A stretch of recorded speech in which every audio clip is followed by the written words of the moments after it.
Halo Sobat Jazz, sebelum masuk ke video kali ini, ayo kirimkan cerita mistis dari kalian secara singkat ke DM IG kami @jeritandalamkesunyian. Baik itu cerita mistis pribadi kalian atau yang pernah kalian dengar dari orang lain. Dan nanti akan kami bawakan cerita dari kalian di video-video kami. Dan untuk kalian para player eFootball 22 Mobile, gua akan giveaway akun eFootball yang keren banget nih. Untuk syarat giveaway ini, lebih jelasnya bisa kalian cek di deskripsi di bawah. Tapi gua akan bacakan sedikit untuk syarat ikutan giveaway-nya. Yang pertama, wajib kirimkan cerita mistis dari kalian ke DM IG kami @jeritandalamkesunyian. Baik itu cerita mistis pribadi kalian atau yang pernah kalian dengar dari orang lain. Tapi harus beda, jangan sama dengan cerita yang kemarin ya. Yang kedua, tonton video ini dari awal sampai habis. Karena yang tidak nonton sampai habis akan ketahuan di analitik YouTube ya. Dan pemenang akan diacak ulang. 3. Kalian komentar di bawah, tuliskan cerita mistis dari kalian baik yang pribadi maupun yang pernah kalian dengar. Tapi harus beda, jangan sama dengan video kemarin ya. Jangan lupa tulis juga IG kalian di komentar tersebut. Harus digabung ya. Yang keempat, follow TikTok kami, cari saja username-nya @teamprolife. Nama TikToknya Jazz, Jeritan Dalam Kesunyian. Gambar profilnya juga Jazz. Kalau udah follow, SS kirim ke DM Instagram kami, buktikan follow TikToknya. Yang kelima, wajib subscribe dan nyalakan lonceng. Yang tidak subscribe akan ketahuan dan jika menang dibatalkan. Yang keenam, wajib like video ini. Yang ketujuh, follow Instagram kami @jeritandalamkesunyian. Yang tidak follow akan diacak ulang pemenangnya. Yang kedelapan, share video ini sekali saja ke Instagram kalian, screenshot dan kirimkan buktinya ke DM Instagram kami @jeritandalamkesunyian. Untuk perendaman pemenang giveaway sebelumnya ada di akhir video ya. Jangan lupa nonton video ini dari awal sampai habis.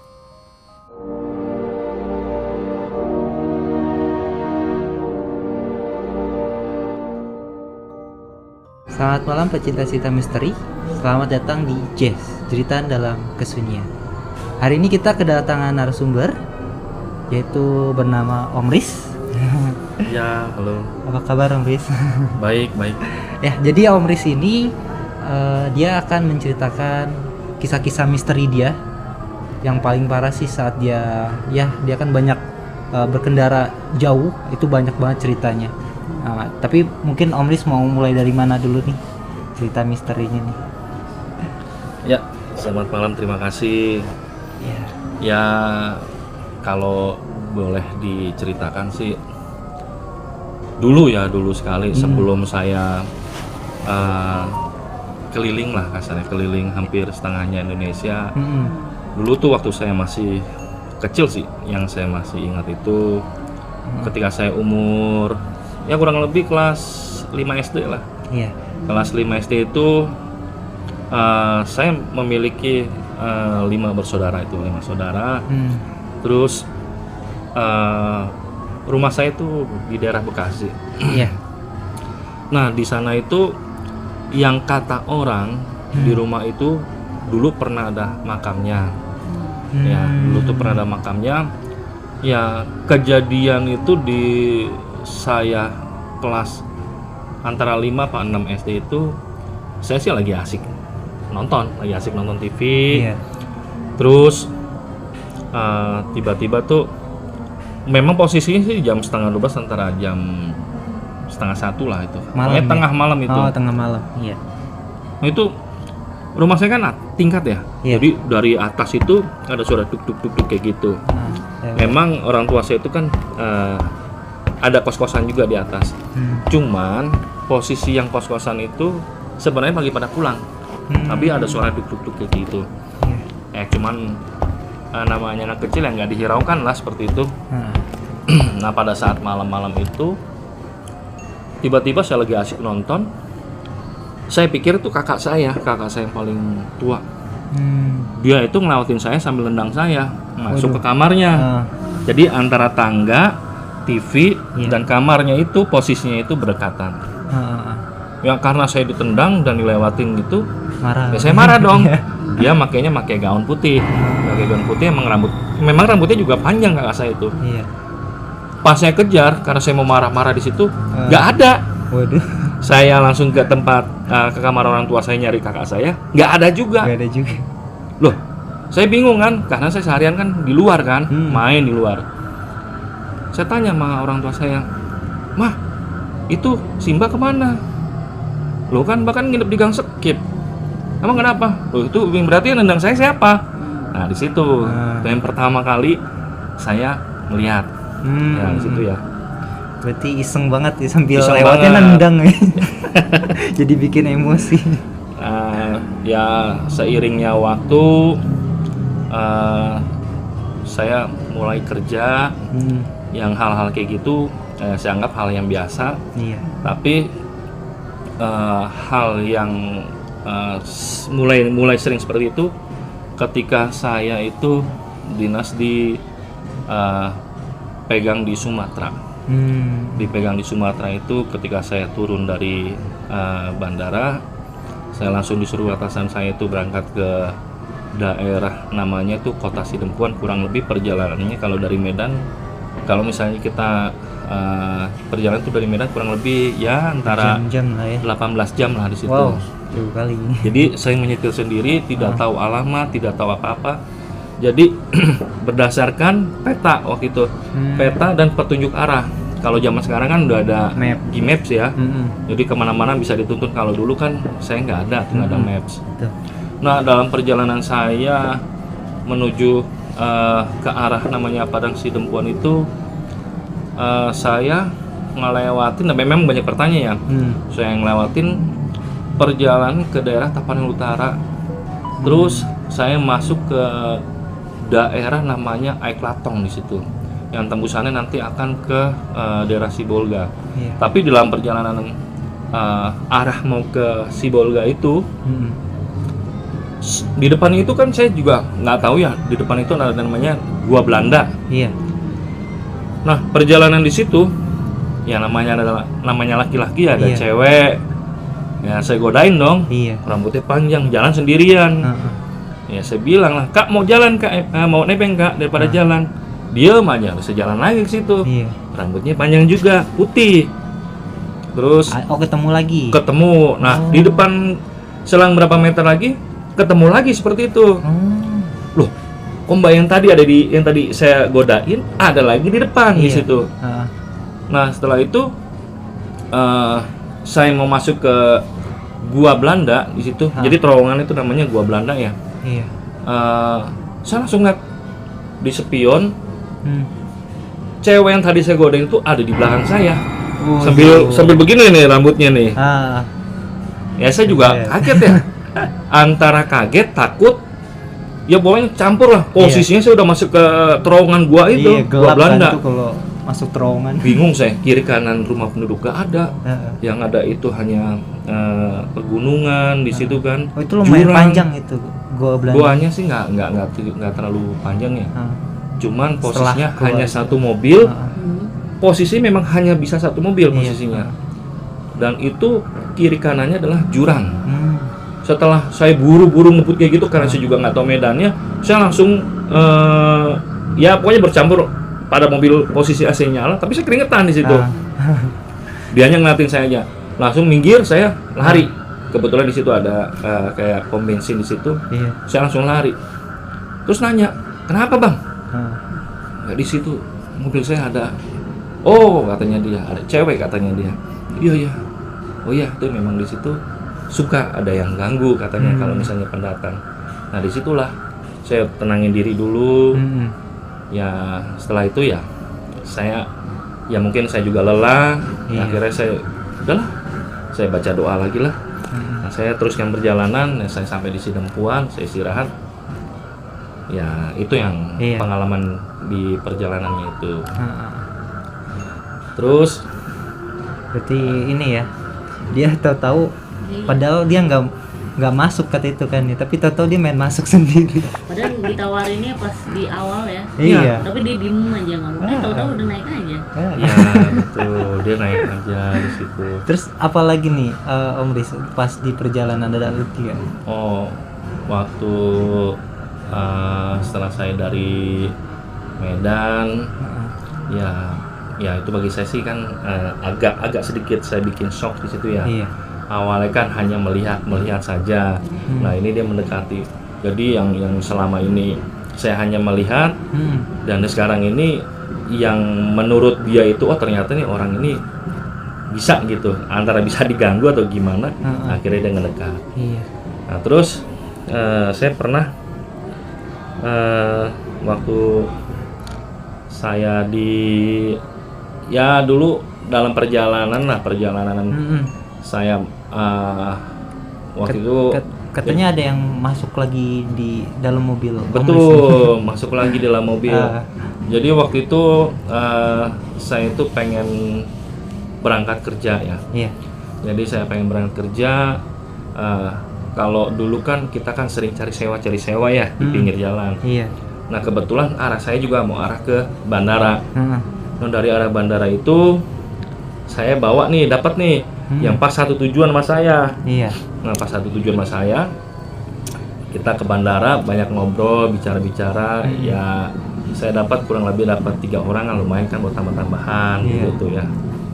Nah setelah saya sudah antar ke bandara, karena lokasi yang mau saya tuju itu nggak terlalu dekat dengan bandara, yang kurang lebih di daerah Kamal atau Kapuk situ. Iya. Nah dari bandara situ sebelumnya memang dalam arah mau ke perjalanan itu saya tidur di daerah Lubang Buaya ya. Daerah Lubang Buaya saya juga nggak tahu kalau di sebelahnya itu memang ada makam di situ kan. Saya nggak tahu, namanya juga orang capek. Iya, ketiduran. Terus ketiduran, ngelihat waduh udah jam sekian nih.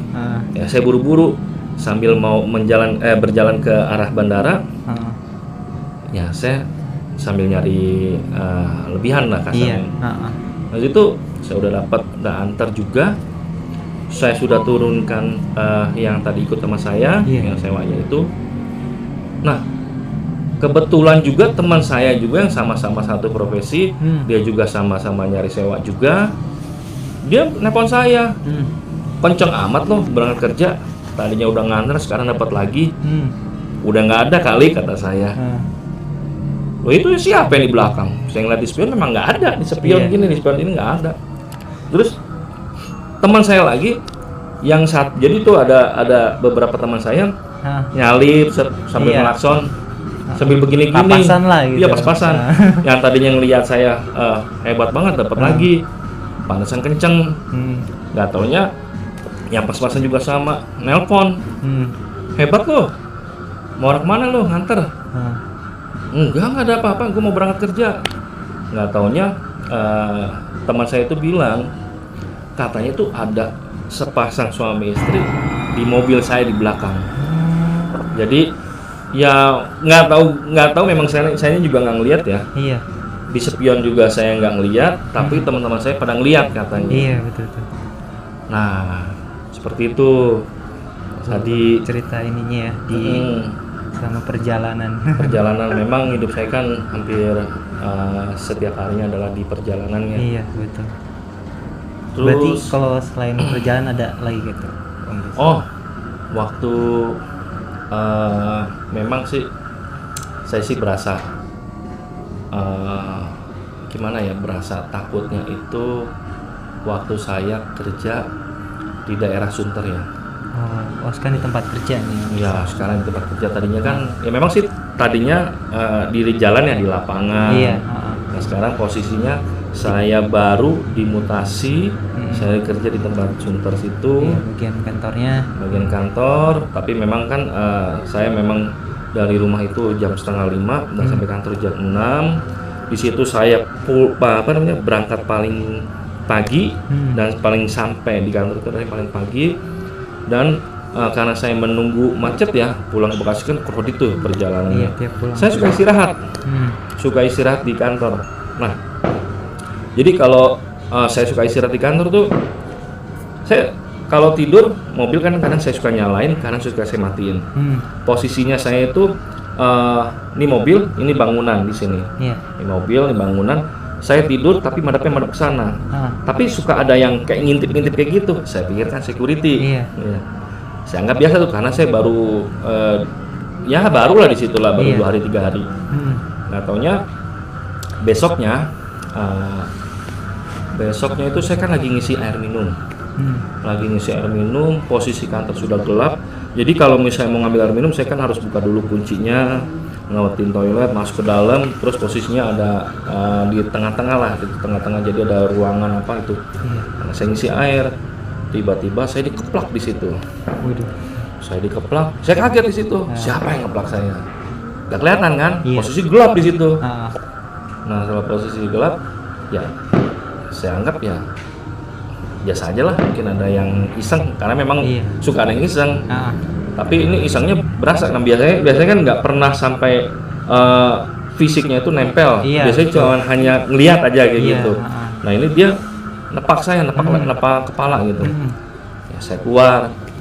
Terus besoknya lagi saya lagi di kamar mandi, kok pintu saya kok keluar, kok ada yang tahan gitu, kayak pakai kaki.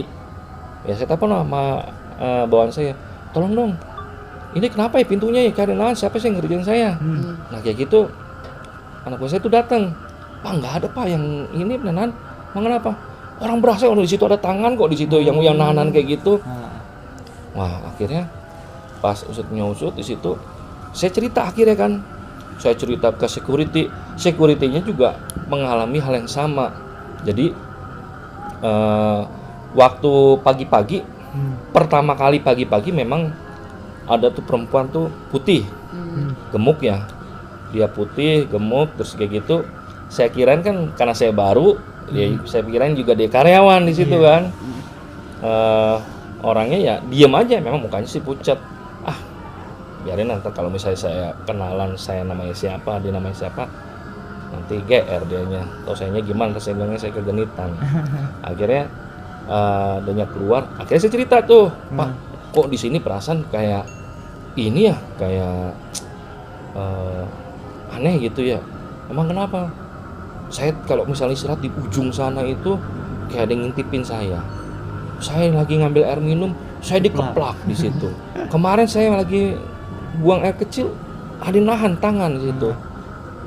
Oh iya, jadi gini Pak, beberapa tahun yang lalu sih, mungkin belum ada setahun ya, ada karyawan dulu yang bunuh diri di situ. Jadi bunuh dirinya itu di dekat mejanya Pak Aris di situ. Waduh, biasanya kan kaget di situ kan. Bunuh dirinya kenapa? Ya bunuh dirinya gara-gara dianya ya ada hubungan asmara lah mungkin gitu. Ya dari situlah ya saya jadi ya agak sedikit saya jaga omongan saya, terus saya doakan juga lah dia di sana. Baik Om Riz, ada cerita selanjutnya nggak nih?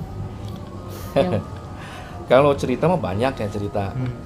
Jadi di tempat kerja saya sekarang ini sebenarnya angker, semuanya bilang juga angker.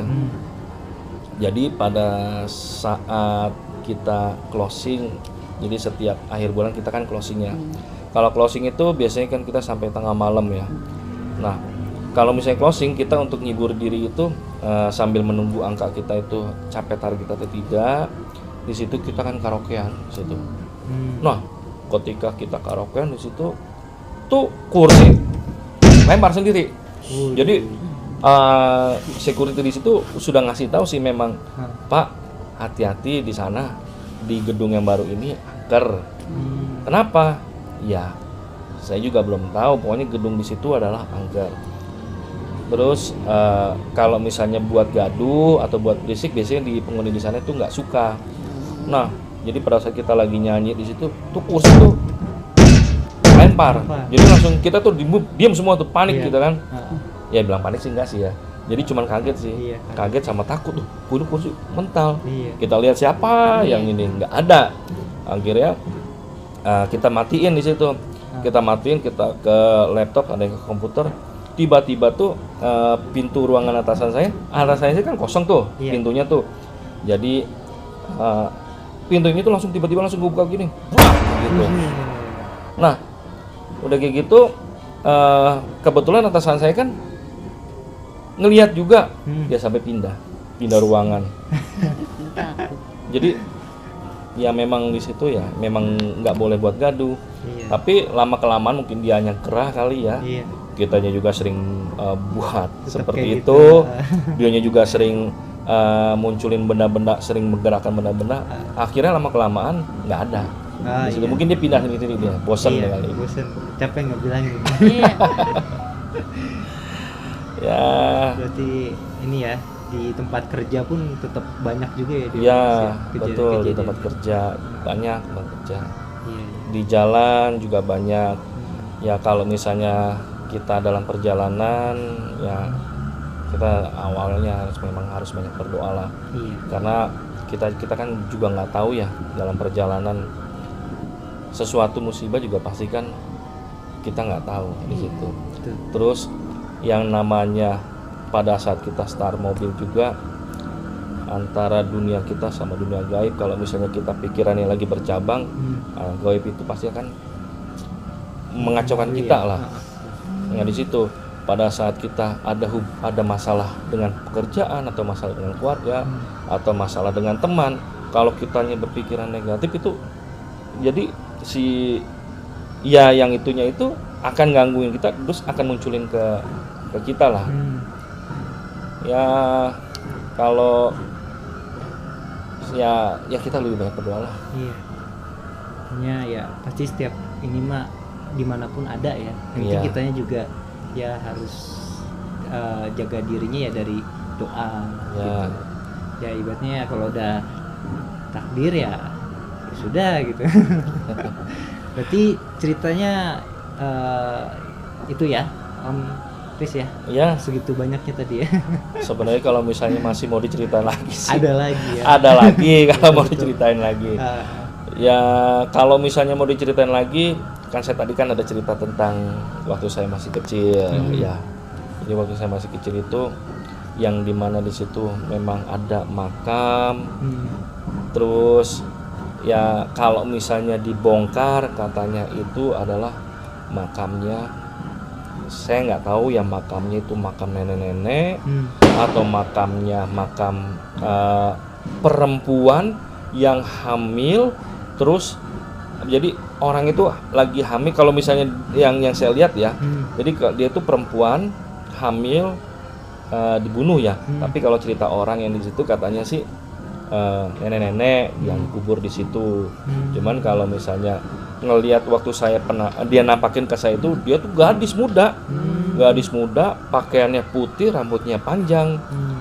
Nah, kalau menurut saya sih dia itu mungkin dia perempuan. Ya pasti perempuan ya, dia hamil terus dibunuh. Nah dibunuh, dikuburnya di situ. Dikuburnya di situ belum ketemu, tapi memang ada makam di situ. Tapi orang yang nemuin itu adalah makam nenek-nenek di situ. Tapi sebenarnya makamnya dia kubur itu masih di situ dikuburnya. Tapi sampai sekarang itu belum ketemu jasadnya. Itu jadi kenapa dianya itu sering masuk ke kamar situ. Itu kalau yang saya lihat. Mungkin terjadinya itu mungkin puluhan tahun ya, puluhan tahun itu. Jadi udah ketimbun akhirnya jadi perumahan. Kalau perumahan kan keruk, nibun situ. Kayak gitu seperti itu. Tapi taunya itu ada kuburan dari mana itu awal-awalnya?